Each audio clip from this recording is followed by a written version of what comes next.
Hello guys, Charles here and welcome back to my channel. In today's video I'm going to be sharing with you 3 ways to spice up your 2-5-1s. The main point I hope you'll take away from today's lesson is just how versatile 2-5-1s can be and how open the dominant functional harmonic concept is to all sorts of chromaticism and outside sounds, especially when we're improvising. Dominant harmonies should be one of the most fun and most exciting parts of improvising, and we can be really creative when playing over a dominant chord, and as long as we get to where we were going, which is usually the 1 chord, the listener's pretty much willing to accept any route used to get there as long as we play it with enough conviction and confidence. So the first thing we need to know about 2-5-1s is that although we have a 2, a 5 and a 1, we can often lump the 2 and the 5 together to extend that dominant harmony for 2 chords rather than just the 5 chord.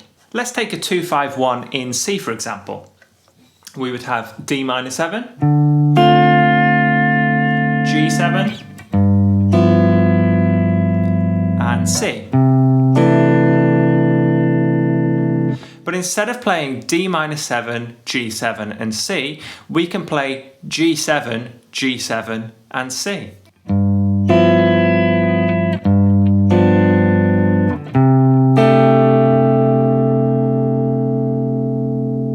Now you may wonder what the point of that is. Well, I did a video a while ago called Get Away with Musical Murder, and in that video I went through explaining how you can play chromatically over a dominant chord. So we now have 2 units of total chromaticism. One of the questions I get asked a lot is which specific scale should I play over a 7 sharp 5, and then which scale should I play over a 7 flat 5, and which scale should I play over a 9 and a flat 9 and all this sort of stuff. What you've got to remember is, as an improviser, you play whatever you wanted to play.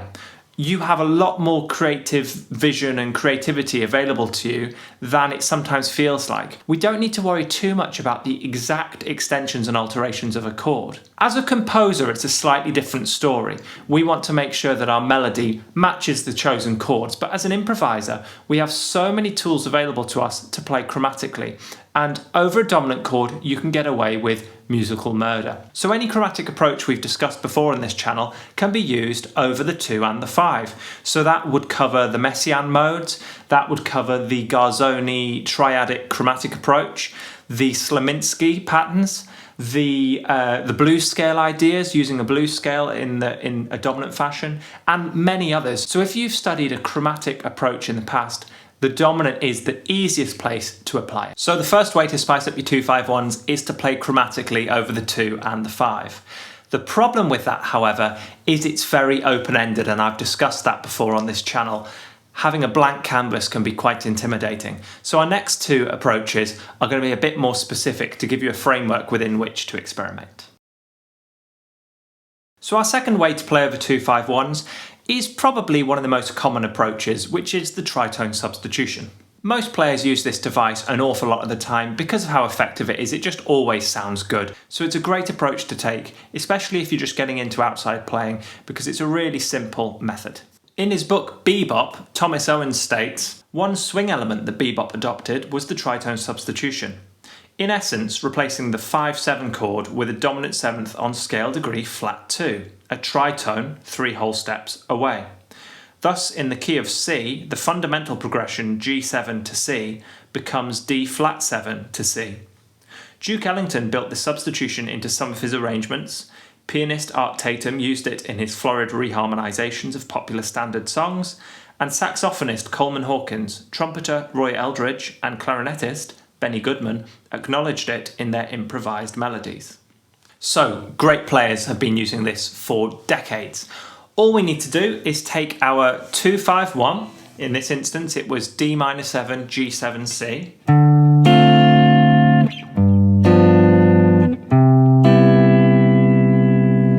and the D and the G can be put a tritone away. So a tritone on the guitar, the easiest way to work it out is you take, for example, our D minor chord, and we go up 3 tones, which is 2 frets. So it's going to be 6 frets in total. So we can go D, 2, 4, 6 fret. So it's going to be A flat minor 7. You keep the same chord type where possible. G7 is going to become 2, 4, 6. It's going to become D flat 7. So we've got A flat minor 7, D flat 7, to C major 7.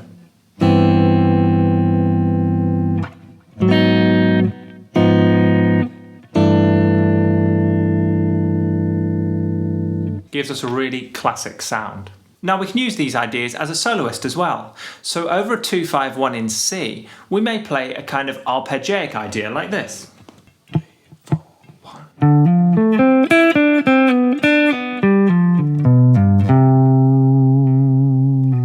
And we could take a similar idea and apply it instead of D to G, A flat to D flat.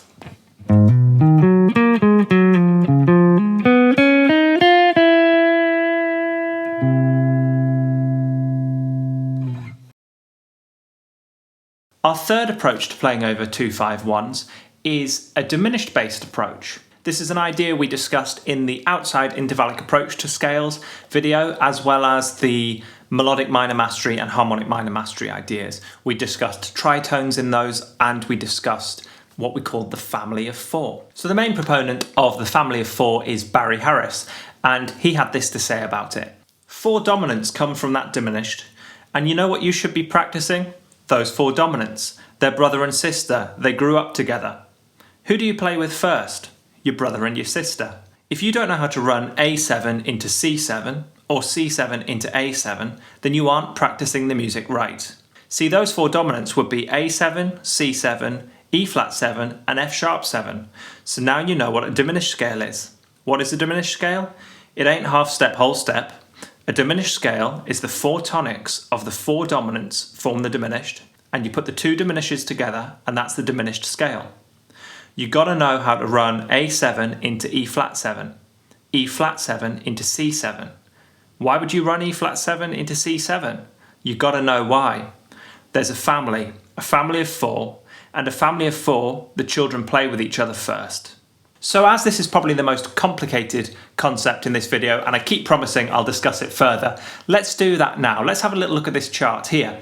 So we can see at the top of this chart we've got our 2-5-1 in the major scale. In this instance, D minor, G7, C. We also have below it the tritone substitution that we've already covered. The tritone substitution of D, G, C is A flat, D flat, C. Now if we move across to the left hand side, we have at the top the 2-5 of the relative minor. So the relative minor of C is A minor. So a 2-5 in A minor is B, E. And we can use B, E to take us to C. Then at the bottom left we have the tritone substitution of the relative minor 2-5. So in this instance that's going to be F and B flat.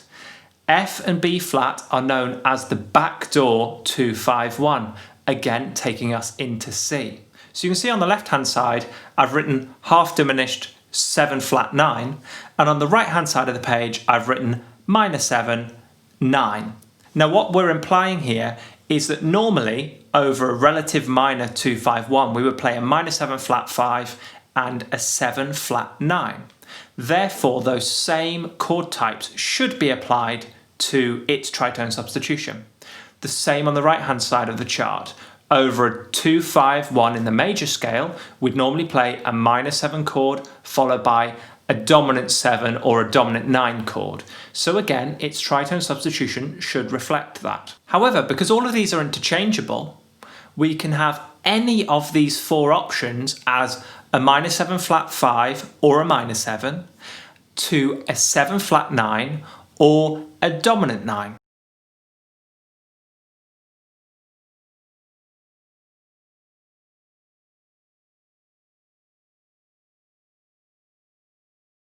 Now because the family of 4 concept is built around the diminished 7th chord, it's a good idea to stick to diminished based tonalities. So our options are Messiaen's mode 2, which is the diminished scale, which we've discussed in a previous video.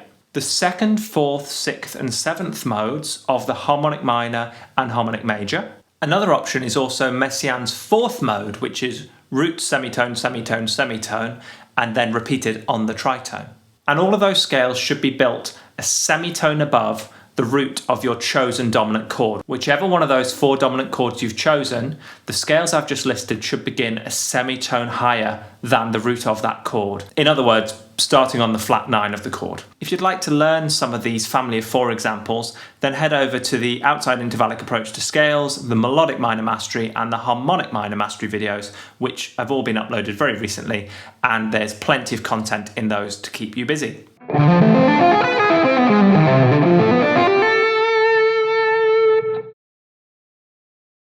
In my recent Counting Confidence video, we looked at a quote from Pat Metheny, wherein he expressed his concern for people using highly sophisticated harmonic and chromatic vocabulary without having a solid connection to time. And so make sure whenever you try any of these outside ideas, you're really, really strict with your voice leading and your timing. You also should be working on these in the practice room with a view to getting the sounds in your head. What we don't want to be doing is playing and thinking, oh, I'm now going to try the relative minor 2/5 leading to the 1.